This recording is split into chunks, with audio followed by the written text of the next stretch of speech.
The first Federal Executive Council meeting for the year 2024.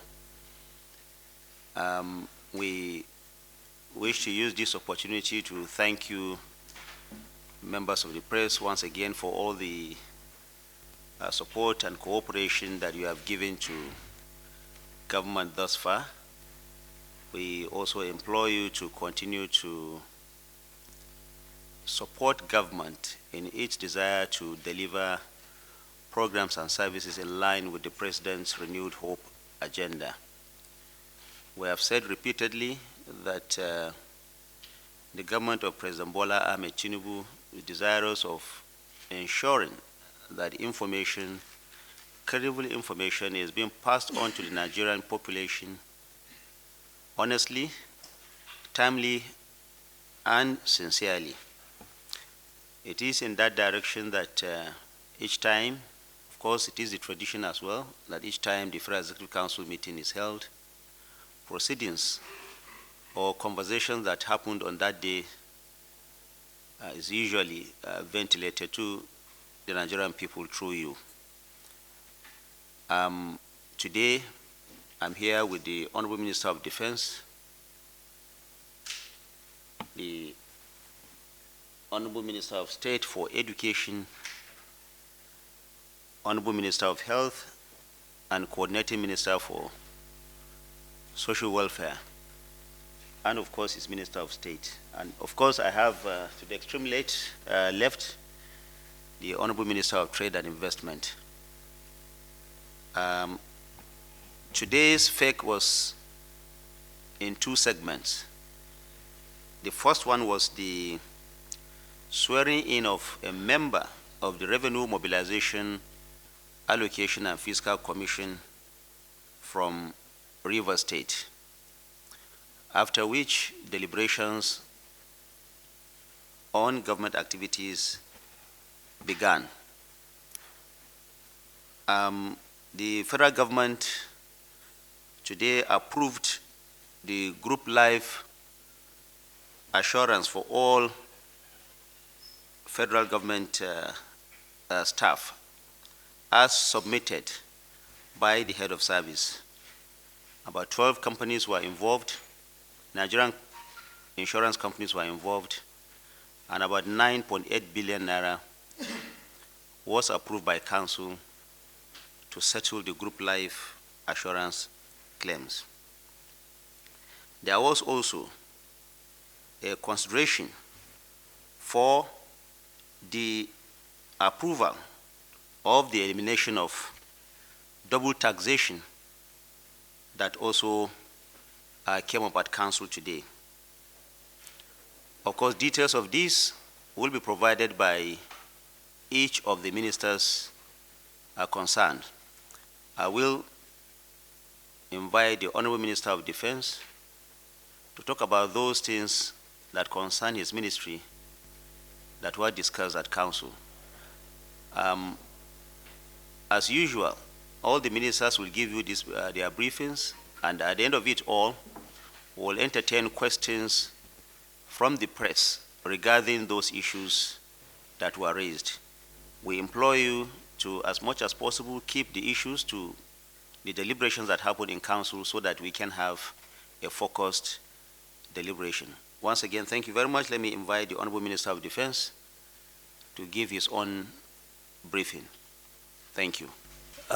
In today's deliberation, the explosion in Ibadan was raised, and the government sympathized with the victims and the very good people of Oyo State. And currently, investigation is ongoing to find out the real cause of the blast and to see how best we can prevent it happening in the future.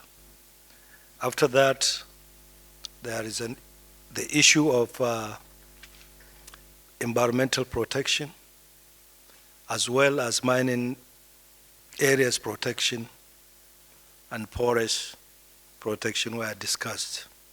And a committee was set by Mr. President that includes all the security agencies, Ministry of Environment, Ministry of Solid Minerals, to look into all these issues and see how we can provide lasting solution to stop the issues that centers around environmental degradation, both in our forests, in the mining sites, and also the rampant illegal mining and the control of ethics in the mining sector. Those are the issues that relates to Ministry of Defense. Consistent with the President's renewed hope agenda, which puts the human capital, health and social welfare of Nigerians at the center. Today, at the Federal Executive Council, Mr. President took 3 far-reaching decisions relating to the health sector. The first is on the rising cost of pharmaceuticals, the acute crisis that we have in the pharmaceutical price, the prices of pharmaceuticals, which is going beyond the reach of many Nigerians. Life-saving commodities, devices like syringes and needles, and the exit of major companies from our market. Those decisions also include the regulation of the sector to protect the health and well-being of Nigerians. And the third decision is regarding how we deal with the crisis of human resources in the health sector. The first on the syringes, drugs, pharmaceuticals, and other devices. As you will recall, Mr. President, in his wisdom, at the end of last year, in October, approved an initiative to unlock the healthcare value chain and appointed a coordinator for that. But we know that the price of pharmaceuticals have escalated and many entities have decided to withdraw, and some of the local manufacturers in Nigeria are struggling. Mr. President's intent is that we begin to take steps to enable the local manufacturers to survive, to thrive, and to deliver the basic commodities that are key to saving their lives. And he directed that the Attorney General of the Federation work with us to come up with an executive order, which is the mechanism through which he will act, given the concern that he has that many Nigerians are suffering from the cost of pharmaceuticals, as well as other devices. That is the first important step, and that should be coming out very soon. On the second front, the funding of the healthcare regulatory bodies, given the centrality of health regulation to protect the health and well-being of Nigerians, the regulators of health professionals, Medical and Dental Council, Pharmaceutical Council, Community Health Practitioners, Laboratory Science, all those regulators to ensure they are properly funded. Mr. President directed that they should continue to receive the funding that they had been receiving in the past, so that there is an exception relative to other professional associations that are not healthcare regulatory bodies. We know that absent strong regulation, quackery will go up. It may exacerbate the fleeing of health workers abroad, as well as many other untoward effects without strong regulatory bodies. And that's one of the pillars of our strategy to improve governance of the sector, and regulation is part of it. And Mr. President took a decision to direct that they should be properly funded. And the third is regarding the acute human resource shortage that we have.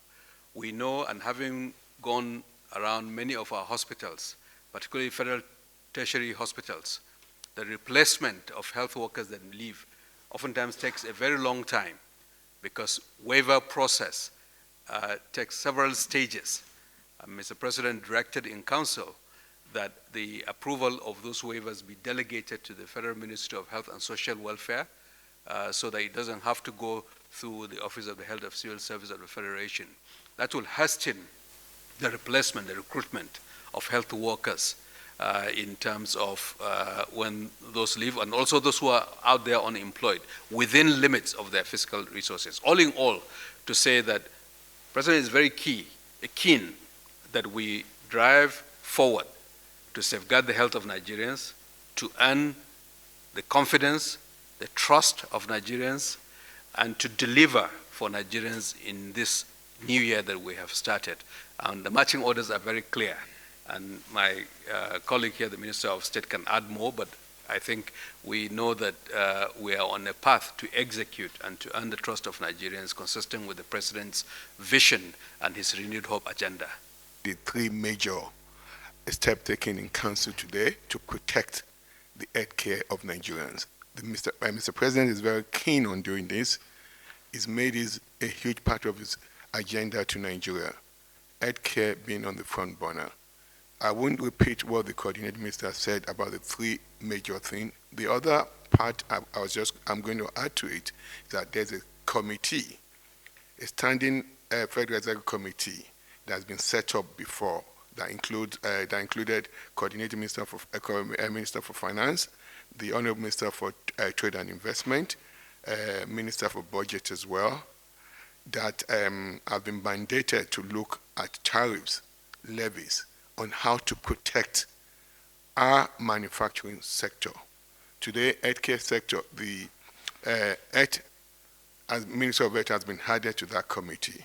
So we will work along a lot of the things the coordinating minister said, and what the President wanted was we need immediate solution to get to Nigerians. We have things that we need to do now so that Nigerians can begin to get succor from high prices of drugs and medical consumables. Those we're moving so quickly on. There's also the medium-term solution and long-term solution to protecting a manufacturing base. The committee will be working out rules or laws or legislation that will be made into the future. Thank you. Ours in the Federal Ministry of Education is a note to the Council on the guidelines for the implementation of transnational education in Nigeria. Nigeria is a member of World Trade Organization since 1995 and also signatory to general agreement in trade and general agreement of trade in services, which was signed in 1995. The GATT's document included education as exportable services that can be done across border. And we are all aware that the effort of Mr. President to increase access to education with rising number of secondary school leavers who are seeking to be graduates or undergraduate in our tertiary institutions, the placement is becoming a serious issue. And therefore, the ministry come up with a policy of transnational education. What it means is that exchange of cross-fertilization of idea and exchange that regards to education can be done across borders. The documents provide a guideline whereby a foreign institution can collaborate with a local institution within the country or can even come and establish a campus within the country so that we can widen the access of placement in Nigeria. It will also permit us to increase access in terms of widening the scope of research that is going to be conducted within the country. And not only that, economically, the transnational education, when well established, would decrease the pressure on dollar as an exchange means to go out there and secure education. And based on this justification, we presented a note to the Council, which is of the policy document that was developed by National University Commission under the supervision of the Federal Ministry of Education. And the Council graciously notes the presentation of the document so that it can be implemented to increase access to tertiary education in Nigeria. Thank you very much. Gentlemen of the press, today Council noted the rising cost of goods and services in the country, as well as the rising cost of doing business in Nigeria, and also noted the excitement and optimism of the real sector that the renewed hope agenda will bring a prosperous 2024. We deliberated on how we can actually improve the manufacturing, the ease of doing, improve the business environment for manufacturers and industrialists. As you recall, the priority of this government is to promote and protect local industries and manufacturers. And this will mean that we must do all that is necessary to remove all the roadblocks and bottlenecks impeding or impacting businesses. His Excellency, the President, has always reiterated that Nigeria is open for business and that there are no more roadblocks. we are removing and we've removed these roadblocks. And these roadblocks include multiple taxation, multiple levies, custom duties and various levies that are imposed on businesses, infrastructural decay, including power. As you recall, the President already set up the the Presidential Council on Industrial Revitalization, as well as the Presidential Council on Fiscal Reform and Tax Policy Review. All of these two major councils were set up in the past. The Presidential Council on Industrial Revitalization was set up in October, and the Presidential Council on Fiscal Policy and Tax Review was set up in July 2023. His Excellency now mandated that the committee or this council must fast-track their reports and their review and come up quickly with their recommendations so that the real sector and the citizens can begin to feel the impact of the Renewed Hope agenda.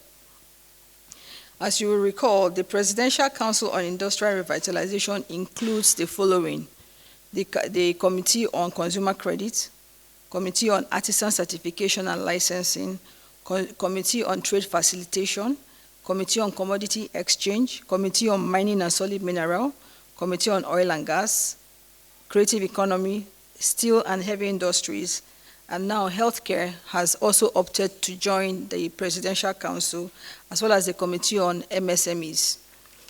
The FEC noted that when this committee finalizes its review and comes up with its report, that we will be implementing policies that will jumpstart the economy again and see us experiencing a double-digit growth rate in the GDP, as well as being on track to achieve the vision of His Excellency to achieve a $1 trillion economy. For this to happen, we have been mandated and charged to come up with the resolution from those committees as quickly as possible. And when this is implemented, we expect to see more creation of jobs, drop in prices of goods and services, and a total revival of the economy. And we assured the FEC that we will do all that is necessary to come up with the resolution as quickly as possible so that Nigerians can begin to enjoy the shared prosperity and the Renewed Hope agenda in 2024. Thank you. Honorable Ministers, distinguished ladies and gentlemen, so many issues were discussed at the Federal Executive Council meeting today, all geared towards improving the welfare of Nigeria and Nigerians. One of the major issues discussed was the issue of double taxation, all with a view to encouraging foreign direct investment. This time around, it's about the relationship between Nigeria and the United Arab Emirates. You recall that a while ago, just I think about 3 or 4 weeks ago, the President was in United Arab Emirates. And one of the matters that came up for discussion and negotiation was the issue of the agreement for the elimination of double taxation with respect to taxes on income and prevention of tax evasion and avoidance. Council noted that the agreement between both countries, that is between Nigeria and the United Arab Emirates, include personal income tax, company income tax, petroleum profit tax, information technology, levy, tertiary education tax, and capital gain tax. Because of the effect of this cooperation or the benefits that will accrue to Nigeria, the Council agreed and directed that the agreement that had been signed already should be taken further by mandating, authorizing the Attorney General of the Federation and Minister of Justice to prepare a bill along this line to take to the National Assembly for ratification. The effect of this is that it has ceased to be an ordinary agreement, but an agreement between two countries. Other countries will follow, but the one that we immediately leverage on is the one between Nigeria and the United Arab Emirates. Apart from this one, Council also decided that going forward, we should also have a very solid national policy on taxation that will drive or attract foreign investment. So on the part of the direct foreign investment, this was what was discussed and decided at the Federal Executive Council. Thank you. Council also approved the ratification of the Investment Promotion and Protection Agreement between Nigeria and the UAE. And with the approval, we can now send the already signed IPPA to the National Assembly for ratification. And also, the Council also approved that the Minister for Industry, Trade and Investment should also immediately invoke Article 26 or so of that agreement, which mandates that we can review and ratify and review and amend some sections of the IPPA to favor or to conform with the current existing IPPA model that we are using, which is the 2016 model. So that has been ratified and, that has been approved for ratification, and we will immediately proceed to invoke the section that will enable us to review and amend the sections that were not originally viewed to be favorable. Thank you. Very much, Honorable Minister. The first question has to do with the explosion in Ibadan, where the governor suggests at the preliminary investigation revealed that there are some explosives around the area that it happens that are owned by some illegal miners. While we have seen that report, there is another report that is suggesting also gas explosion. So our team are there to try to find out what is the cause. But the council, to be proactive, already set up the committee that I told you to look into how the control of explosive law is broken, if indeed there are explosives around the area where these incidents happen. And that was why the committee was set, to look at the law, the rules, to see where the chain is broken, and to see how it can be fixed, and gather more information if this is happening rampantly around the country. But you all know there is strict rule on the storage, movement, and ownership of explosives. And that rule is being monitored. And if there is any breakdown, we will find out and deal with it. On the case of kidnapping around FCT, yesterday, you are all aware that Mr. President called on us and all the service chiefs to discuss this issue. So concerted effort is being done by security agencies to really look into the situation and stop it immediately. As you are aware, people are panicking that are saying FCT.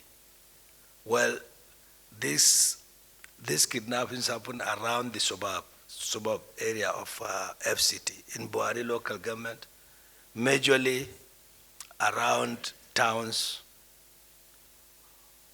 or locations that are bordering Kaduna and Niger. And this is as a result of the current operation going on in the northwest and some part of north central. The bandits are fleeing and they are getting shelters around this. And the security agencies are working too very hard to push them out and block the movement and finish this thing once and for all.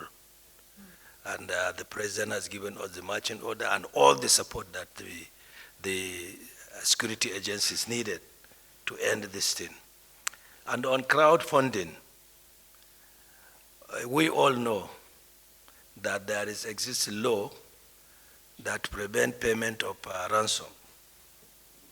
So it is very sad for people to go over the internet, radio, asking for donation to pay ransom. This will only worsen the situation. It will not help the situation at all, as you have seen. Initially, they asked for, I think, 60 million. And now, because of this funding that they learned, somebody has raised 50 million already through friends and media. They jack off the ransom. We believe we have to stop, as painful as it is. We have to stop responding to payment of ransom. If we stop, over time, the kidnapping will not be profitable, and they will stop. It's not easy, though, but that is the rule that you all know. So we want to call in the people to please manage kidnapping situation very intelligently and very quietly, because talking too much about it, more especially raising funds through the public media, is not productive at all and should be discontinued. Thank you. Well, thank you very much. The first question is on student loan scheme, which actually wasn't discussed at the FEC meeting today. But I'm about to say that I've been even at least I've granted a live interview with the TBC News for almost an hour addressing issues bordering the student loan scheme. January is a reality. Already the website has been, it's almost done. And the application for that, for beneficiary, is going to be online. The criteria for you is to get your admission to be a Nigerian and find yourself in a public school, and you are qualified. You have to apply online, which will be processed timely, and you have to access your loan within 30 days. Fund has been kept aside in the 2024 budget, so also in the supplementary budget of the 2023. Barring all other the essence is to increase access and ease access to students that want to procure their higher education in Nigeria. And it's also mainly for tertiary institutions, not undergraduates. With this, I want to also come to the last questions on the issue of the cost implication of the transnational education as far as the country is concerned, considering the funding of the public institution right now in Nigeria. Well, the transnational education, the concept may not add any cost to the government, but rather attract a fund to government. Through what it means here is that universities with their offices outside Nigeria can decide to establish campuses within the Federal Republic of Nigeria. And by establishment of their campus within the country will justify by implication that it's going to provide employment for the teeming Nigerians that they are going to apply. The quality of teachings will be as akin to what is provided in their main campus. There is also a pairing whereby they can partner with our own universities here in Nigeria, so that the degree can either be determined based on the MOU entered to either be their foreign degree or the local degree here. So if you have a campus in Nigeria, you are going to get the certificate of that same institutions, and the quality in terms of education service delivery is going to be as standardized as that what is obtained in the main parent institution. So to curb the issue of fake certification that we are right now battling with, that's why we have sat down and came up with a policy document. For you to establish a campus within the country, you must agree and be able to satisfy 100% the provision of that guidelines as rightly noted by the FEC. Thank you very much. Please, before, I know you asked about the immediate levies, and you were looking at us here. Your questions were two-part. Yes, and that I kind of will figure that out. I'll let the Honorable Minister for Trade and Industry talk about the generality of what Mr. President has mandated. But more specifically on the health sector, the President wants immediate succor to Nigerians with regards to this high cost of pharmaceuticals and lack of essential drugs in our pharmacy. That's of paramount importance to the President. He wants this resolved immediately. So what the President has mandated us to do is mandated the Health Ministry to work with Attorney General to come up with executive orders that will tackle this. So some of these levies will be removed very, very quickly. We've met with Attorney General. We're going to be having a meeting in the next several days. So that, beyond that, as I said earlier, latching on to what Dr. Pate said earlier, the short-term approach, the medium, and the long-term. So the short-term approach, those levies will be removed on essential medications very quickly, while we continue to look for medium-term, work on medium-term and long-term to protect our healthcare sector, to protect the healthcare of Nigerians. Then I'll let the Honorable Minister of Trade now talk more about what the Council decided to do on the other things about levies and taxes. All right, thank you. So for the levies and taxes, like we know, the Presidential Council on Fiscal Policy and Tax Reform is already working on that, and they've submitted their immediate areas of focus, and they're working on the medium term and the long term. And I interacted with them. I can say that I'm sure that they'll be coming up with their solutions for some of this multiple taxation very quickly. For the concrete things that we're looking to achieve when the policies of His Excellency kick in, recall that we are working on the consumer credit. That is almost set to go, and we think that within the next 3 months we should be coming up with a policy. That policy also includes the law that will support the introduction of a robust consumer credit and support the implementation of that policy. The artisan certification and licensing also means that we're going to see our artisans being trained and licensed up to international standard. That is also, the committee has also concluded work on that, and we're waiting to launch. We should be launching as soon as we get a date from Mr. President, because this is the Presidential Council initiative, and he's the chief launcher. And that will make our workers internationally work ready and can compete in any country globally. For trade facilitation, we are also almost wrapping up on institutionalizing how to improve exports or removing the bottlenecks around the export corridor as well as imports. And at the end of this, we should be seeing the setup of a one-stop shop facility to promote trading, exports and imports, and also removing the multiple roadblocks that we see with multiple agencies. So we're looking to collapsing all of this and having a streamlined trade facilitation. The commodity exchange is also ready, almost ready to launch, should be very quickly, maybe in another month or so. And when it is set up completely, it de-risks the entire commodity sector. And the commodity sector includes agriculture, solid minerals, oil and gas. So they're coming up with a framework that would see us issuing warehouse receipts.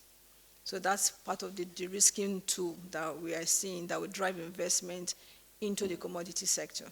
So, for example, a farmer who produces his crops in the village can actually have immediate access to finance when he takes the commodity to a certified warehouse, and he gets a warehouse receipt that will be bankable and will be insured or guaranteed for payment by the commodity exchange.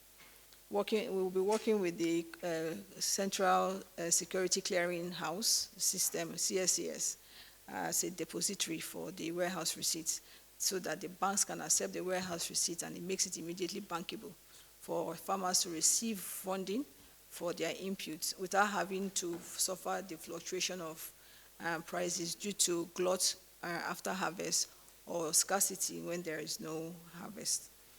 The mining and solid mineral sector, oil and gas, creative economy, all of these major industries are focused on one thing: helping to remove all of these issues around infrastructural decay, access to financing,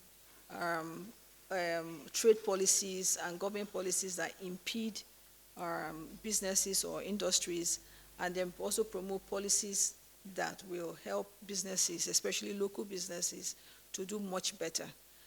For example, where we're looking at using the tax infrastructure credit or infrastructure tax credit to support the building of infrastructure, for example, road, electricity in major industrial clusters.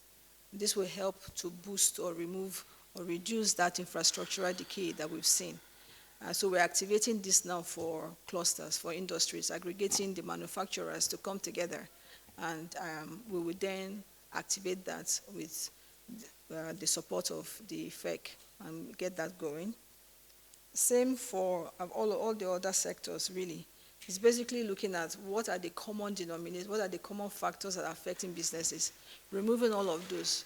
Sometimes from what we've noticed, some of them actually border on just few policy adjustments or few policy changes that will support these businesses to actually do well. And so that's basically what we're expecting to get out of this. And we should be rounding up within 3 months, all of this within 3 months. Some of them are coming out quicker than others. So it's a holistic thing.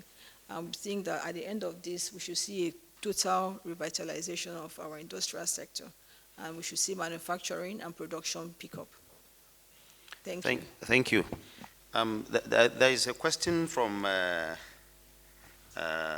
Juliana, I believe, from the Sun on about the airlines. I can't remember that we discussed that there was a conversation around the airline industry in FEC, but we will facilitate your engagement with the Honorable Minister of Aviation if you want further clarifications on any aspect of the airlines industry. And then there's a conversation, or there's a question around the group life assurance that I talked about. It's actually not a new thing. Group life assurance has always been there. It's just a renewal for the 2020, for this current year. It's about 9.6 billion, there about, and 12 insurance companies are involved. It's a normal thing. It's an annual thing that comes. It's a cover that insurance companies give to workers, so in the event of death or severe injury, they can resort to that so that their families will not have a serious shock. It's an annual thing. This is just a renewal that was brought forward by the head of service and that was also approved by council. Thank you very much, gentlemen of the press. We appreciate your time, and as always, we urge you to report accurately and responsibly for the benefit of our country. Thank you so much. Okay.